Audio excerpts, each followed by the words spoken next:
Did Macho Man Randy Savage die in a car accident as his car crashed into a tree? Did he really die of a heart attack? And most importantly, how tall was Randy Savage? Randy Savage crashed his car into a tree seemingly out of the blue in May 2011 and was declared dead soon after. 99% of reports and videos out there even today stating his cause of death are actually wrong. So what did actually happen and why? And was it preventable at all? Hi, my name is Dr. Aziz. I'm a physician based in the UK. In this video we'll be analysing the death of Macho Man Randy Savage.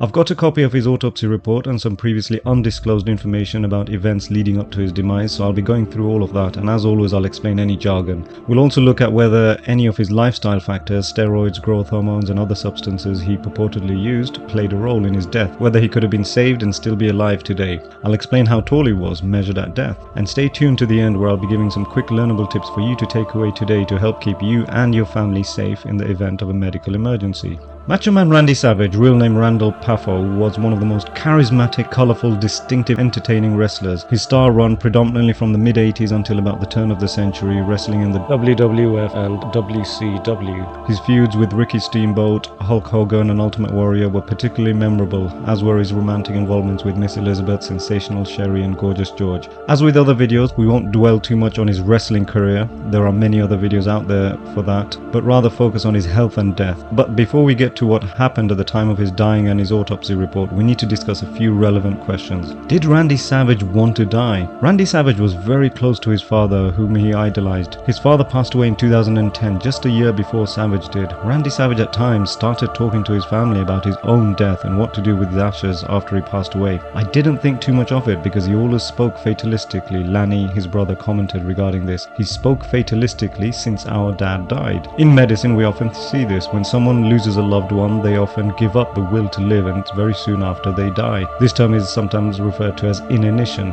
However, given that Savage had seemingly found some peace in his life away from wrestling, had remarried and seemed to accept getting older in general, I personally don't think he was depressed or depressed enough to want to die, but I could be wrong. Did Randy Savage die prematurely? Randy Savage's mother was still alive when Savage passed away. Given that she passed away in 2017 at the age of 90 and his father died at the age of 84 just a year before Savage did, I think it's fair to say Randy Savage dying at age 58, yes, this was premature. Incidentally, you may remember Ultimate Warrior, who had a great match with Randy Savage at WrestleMania 7, the retirement match. Warrior himself was outlived by his own mother, who is still alive today. Interestingly, Warrior lamented Savage's passing at the relatively young age of only 58. By all accounts, Randy was healthy, he was happy, he was productive. So to hear that, at the age of 58 he died of a heart attack, boy, that's really surprising. The irony and sadness, of course, being Warrior himself was also supposedly in good health, passed away just 3 years later and at a younger age than Randy Savage at the age of 54. Did Randy Savage use steroids? I think it's pretty obvious Randy Savage used steroids for a prolonged period of time, perhaps over 20 years. His brother later denied that Randy ever used steroids, but his physique in a steroid-pumped era and the accounts of others tell a completely different story.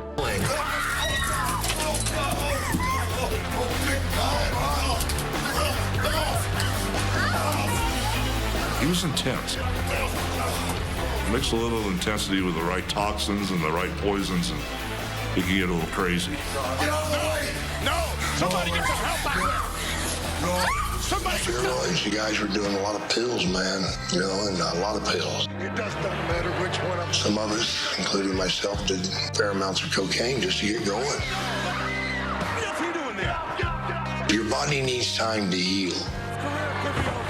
These guys, their whole empire is built upon their physique, so to speak. So I got to think that's very, very tough on him. You could tell he was struggling with aging in WCW, and you could tell he was doing whatever he had to do to keep his body in shape. And he got too big. I'm not giving up. I'm just getting started.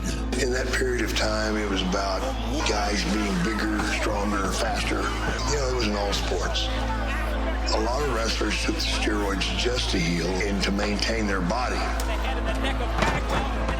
When you're on the road like that, you're not eating properly, you're not getting the right sleep, your body starts to tear down. Did Randy use them? I never seen him do it. Now, if you ask me if I think he did, yes.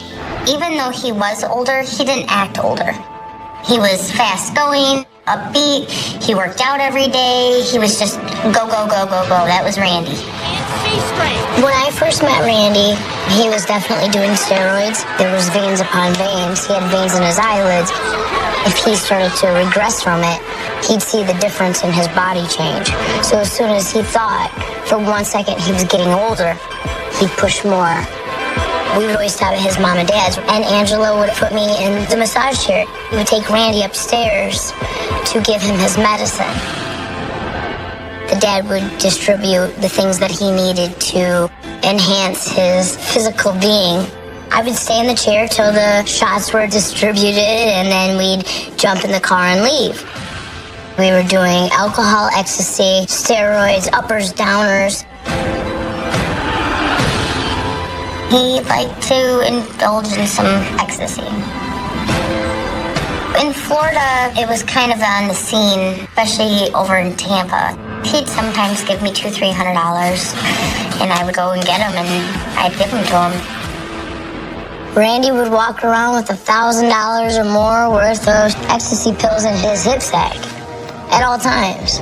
Did Randy Savage use growth hormone? Yes, Randy Savage's brother Lanny did mention that Savage used growth hormone heavily, particularly for his role in the Spider-Man movie. He said of Savage's substance use, it was human growth hormone. Randy made heavy use of that for the Spider-Man movie as well. So again, like the Ultimate Warrior, we have the autopsy report here, publicly available information. Now there's a summary on page 1, and there are two key things that I first want to point out. Number 1, cardiomegaly and dilation basically means enlarged heart, a big heart. And that's sweet when your granny says it, but otherwise no, that's not a good thing when we're literally referring to the size of the heart. I've done a short video on cardiomegaly, i.e. an enlarged heart and heart failure, which I'll link below. But in short, an enlarged heart with scar tissue is at risk of misfiring and sudden cardiac arrest. So again, a wrestler who died prematurely with an enlarged heart. Remember Ultimate Warrior talking about this. Wrestlers take the steroids so they can look healthy on the outside, but they do everything else that makes them rotten on the inside. Did you know and the Benoit? autopsies that reveal that they have enlarged hearts. Yes. Remember, anything above 450 grams is considered an enlarged heart. Randy Savage's heart was 610 grams. This is significantly enlarged, almost 50% bigger than what it should have been. Second key thing I want to point out here, there was no heart attack as widely reported. Heart attack, i.e. myocardial infarction, is a complete occlusion of a major artery supplying the heart, and there is no finding of this in the autopsy. There is, however, evidence of severe atherosclerosis, i.e. plaque buildup in the coronary arteries, and this can be one of the consequences of steroid use, amongst other factors such as diabetes, smoking and poor diet.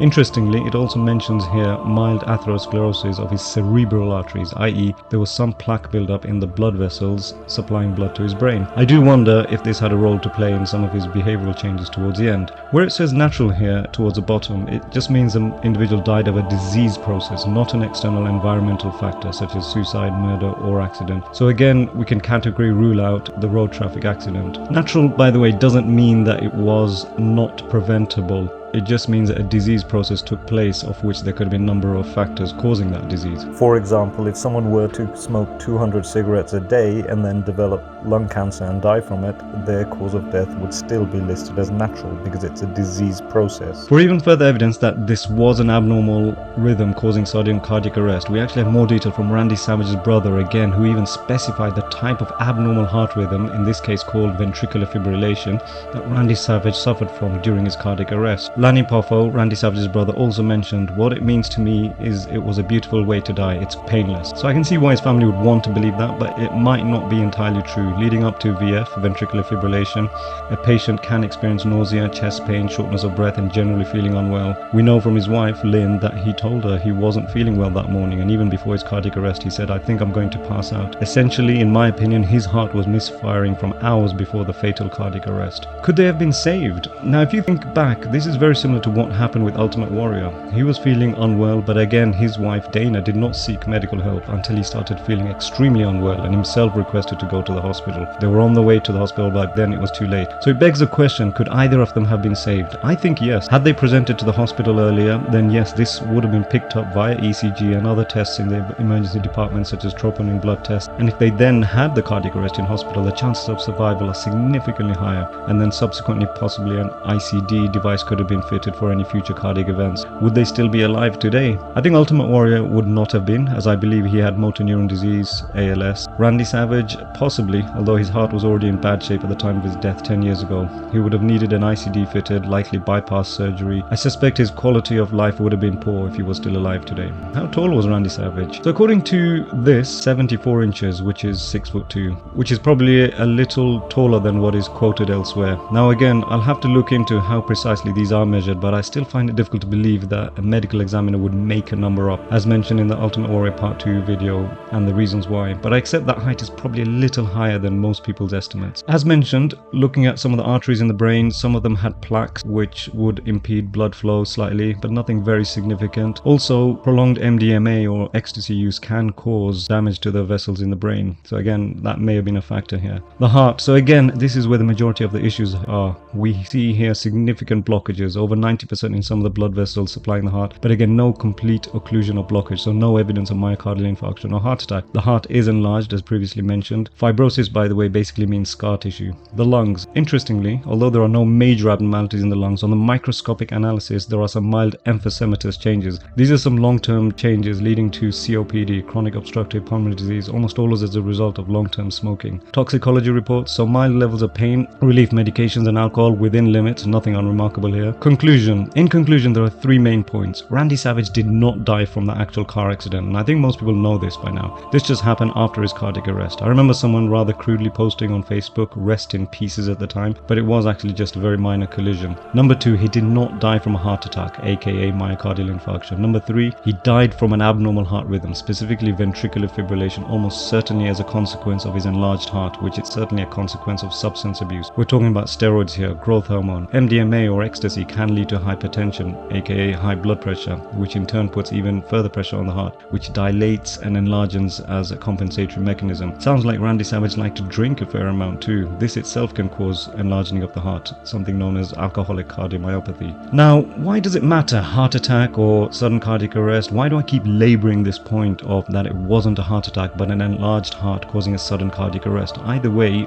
these wrestlers, their heart stopped and they died, so it's irrelevant, right? Wrong. It matters because a lot of people do suffer from cardiovascular disease and heart attack. In fact, it's the #1 killer in the world. Lots of normal people, as they get older and the plaques build up in their arteries, they can have a heart attack. Cardiomyopathy, cardiomegaly, enlarged heart, on the other hand, whatever you want to call it, is not that common, but it seems to be a very common feature amongst wrestlers who have clearly used and abused steroids and other substances. That's why it's important to differentiate, to be clear about the diagnosis and highlight what is actually going on. And believe me, there's a lot of poor reporting out there. So in answer to the question, who killed Randy Savage, I think by now the answer is pretty clear. Ultimately, it was Randy Savage himself. Like many other wrestlers, due to his quite substantial and prolonged steroid and illicit substance use and abuse over many decades, these caused an enlarged heart and put him at significant risk of abnormal heart rhythm and sudden cardiac arrest, which is exactly what happened. Learning points for you and your family and friends. I hope you are finding these videos entertaining and interesting. Please do let me know your thoughts below, good or bad, but I also want you to learn from them. So here's a few takeaway points that you can implement from today. Number one, never ignore chest pain or difficulty in breathing. Even if someone says, "Oh, I always get chest pain, blah blah blah," don't ignore it. Get to the emergency department. Yes, it might mean a few hours of waiting, but an ECG and quick blood test will rule out anything serious. Better safe than sorry. There are so many cases and stories of people that we get reports of dismissing their chest pain as gastric reflux or just ignoring it and then dying on the bus the next day or somewhere else. Don't ignore chest pain or worsening of breathing. Chest pain is bread and butter material for us at the emergency department. No one will ever moan at you for presenting with that. Number two, learn CPR. How to resuscitate someone if they have a cardiac arrest in front of you. Anyone can learn this. You can find a basic half-a-day course in your community. Better still, learn to teach it. Remember, teaching is the best way of learning. Number three, if nothing else and someone collapses in front of you and you don't have any training, just press on their chest. Yes, exactly as they do in movies. Remember, for every minute that goes by that CPR is not commenced, there is a 10% increased chance of never getting them back. So in 10 minutes of no CPR, it's basically a 100% chance of never getting your loved ones back. Right, let me know your thoughts below. Any memories of Randy Savage that you may have? What are your thoughts on his life, death, and his autopsy? If you are finding any of this useful and want to keep learning about psychology and health, or just hear interesting analyses like this, be sure to hit the like, subscribe, and notifications button. There are more death reports on its way. I've got a few autopsy reports here, so certainly hit the subscribe button. Let me know who else or what else you'd like me to comment on. Until next time, stay safe.